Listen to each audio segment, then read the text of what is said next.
उत्तर प्रदेश की राजनीति में तमाम तरीके के मुद्दे होते हैं, जिसमें लड़ाई होती है रोजगार पर, शिक्षा पर, डेवलपमेंट पर। लेकिन इस समय उत्तर प्रदेश की लड़ाई जो है वो डीएनए पर आ गई है। डिप्टी सीएम ब्रजेश पाठक पर अखिलेश यादव के मीडिया सेल ने टिप्पणी का करी। उसके बाद राजनीति सियासों में ये कहा जा सकता है कि सरगर्मियां जो हैं वो तेज हो गई। उत्तर प्रदेश सरकार में मंत्री नरेंद्र कश्यप जी हमारे साथ हैं।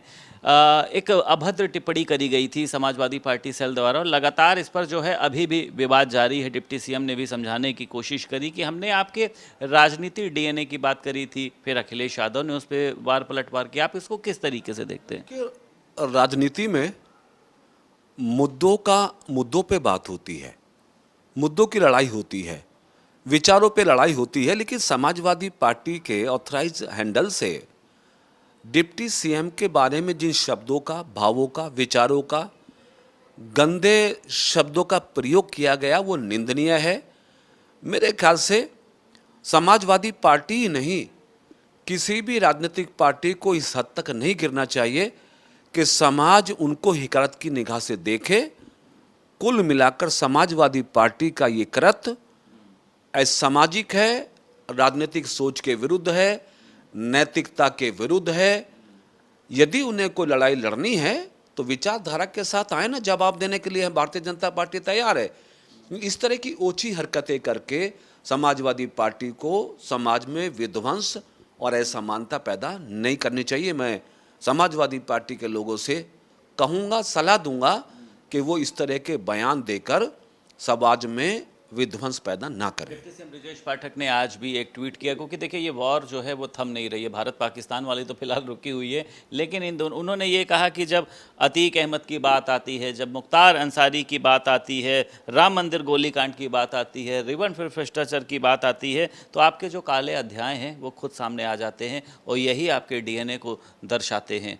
आपको लग रहा है कि ये वॉर रुकेगी? और कहीं ना कहीं से डिप्टी सीएम ब्रजेश पाठक का भी देखिए अपमान है, उनके माता पिता का अपमान है। श्री ब्रजेश पाठक जी चूँकि डिप्टी सीएम के साथ साथ मेरे मित्र हैं, हम सांसद साथ में रहे हैं, बहुत समृद्ध विचारों के, बहुत संघर्ष के माध्यम से राजनीति के मार्ग को उन्होंने तय किया है।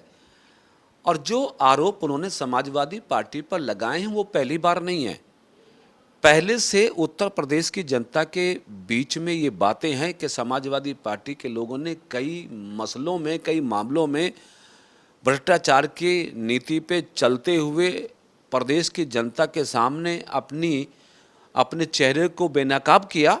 लेकिन फिर भी मैं कहूँगा कि आदरणीय ब्रजेश पाठक जी हमारे मित्र भी हैं, डिप्टी सीएम साहब भी हैं, कि उन्हें समाजवादी पार्टी के इन छोटे मोटे मुद्दों पर ध्यान ना देकर, चूँकि बड़ी जिम्मेदारी उनके पास है, बड़े नेता वो हैं, पूरा प्रदेश उनको नेता मानता है, वो प्रदेश के हित में ज़्यादा सोचे। जो समाजवादी पार्टी वैसे भी आने वाले समय में उत्तर प्रदेश में अपने अस्तित्व से भी जूझेगी। मंत्री जी, ब्राह्मण का अपमान करना, ठाकुर का अपमान करना, लेकिन दलितों का अपमान नहीं कर रही है इस समय समाजवादी पार्टी। आपने देखा होगा अवधेश प्रसाद के मुद्दे को लेकर, रामजी लाल सुमन के मुद्दे को लेकर अखिलेश यादव डायरेक्ट ये बात कहते रहे।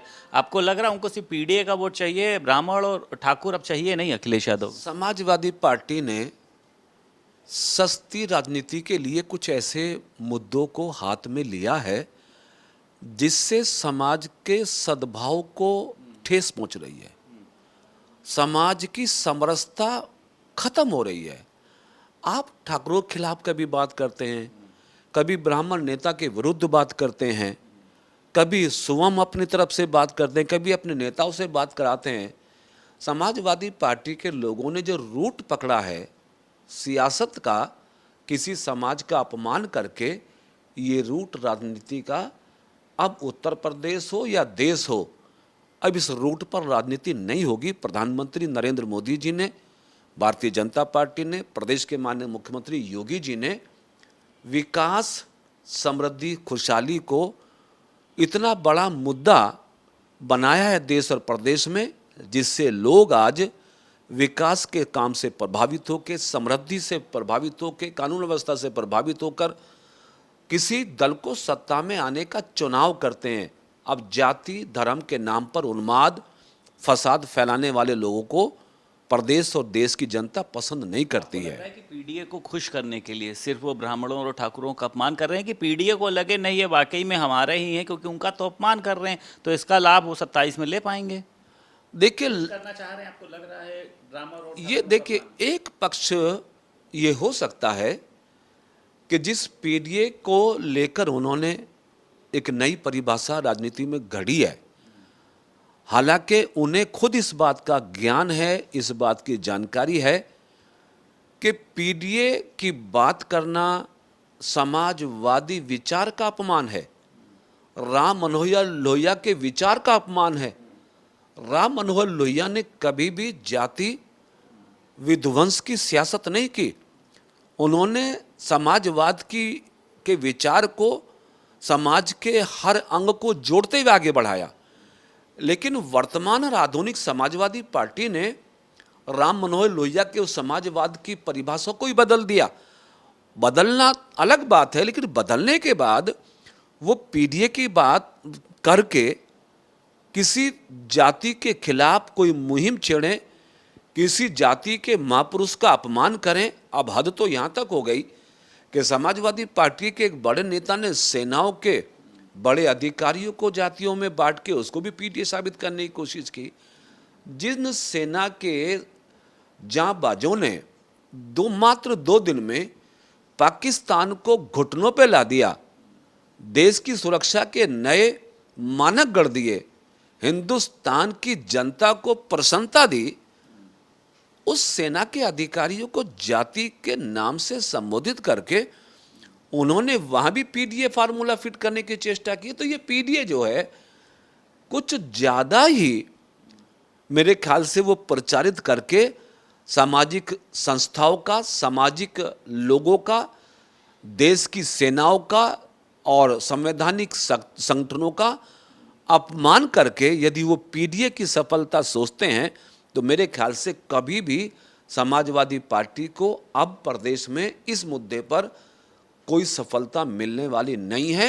दृश्य बदला है, प्रदेश और देश की सियासत बदली है, सियासत का रूप बदला है।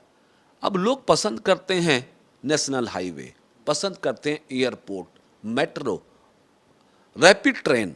लोगों को पसंद आता है गांवों में बिजली का मिलना, रोजगार मिलना, नौकरियां मिलना। अब लोग जाति धर्म के भाव से विकास की तरफ चले हैं, तरक्की की तरफ चले हैं। प्रधानमंत्री जी ने विकसित भारत का नया संकल्प देश की जनता के रूप में विकल्प के तौर पे रखा है।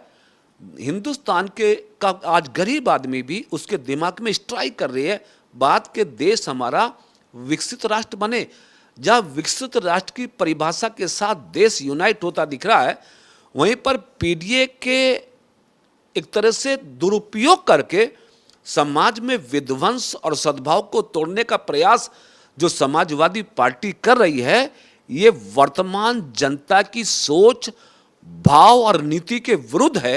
इसलिए समाजवादी पार्टी को इस कृत्य का बहुत बड़ा नुकसान इन फ्यूचर सियासत में होगा। वक्फ को लेकर आज सुनवाई होगी कि ये वैध है कि अवैध है, उसमें भी कई ऐसी आपने देखा था याचिकाएं जो है वो दाखिल करी गई थी। अब तो कानून बन चुका है, अपना काम कर रहा है।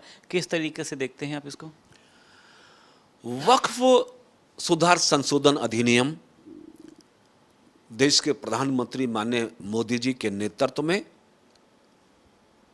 बहुत बड़े उद्देश्य के साथ लाया गया। हिंदुस्तान का वो पसमानदा मुस्लिम जो गरीब है, वंचित है, शोषित है, जो देश की मुख्य धारा से अपने आप को अलग समझता है, आखिर उनकी भी तो उम्मीदें मोदी जी से हैं, उनकी भी ख्वाहिशें होंगी कि हमारा इनकम बढ़े, हमारा कारोबार बढ़े, हमें भी समाज में जीने का अधिकार मिले। यदि प्रधानमंत्री मोदी जी ने पसमानदा मुस्लिमों के लिए, गरीब शोषित मुस्लिमों के लिए वक्फ सुधार संशोधन लाके एक देश में बड़ी पहल की है, तो मेरे ख्याल से इसकी प्रसन्नता, इसकी खुशी सभी को होनी चाहिए थी। लेकिन बहुत सारे लोग हैं जिनको विकास पसंद नहीं है, सुधार पसंद नहीं है, वो सर्वोच्च न्यायालय में गए। अब न्यायालय सर्वोच्च है, जो भी निर्णय आएगा हम सबको उसका पालन करना है। लेकिन हमारी केंद्रीय सरकार ने ये साबित कर दिया कि जिस सिद्धांत को लेकर अंत्योदय से सर्वोदय तक जाने का लक्ष्य भारतीय जनता पार्टी ने तय किया, हम अपने लक्ष्य पर अनविरत बिना रुके बिना थके चलते रहेंगे। बहुत शुक्रिया बात करने के लिए। उत्तर प्रदेश सरकार में मंत्री नरेंद्र कश्यप हमारे साथ मौजूद थे। लखनऊ से वीडियो जर्नलिस्ट मेहंदी के साथ संदीप खेर, भारत समाचार।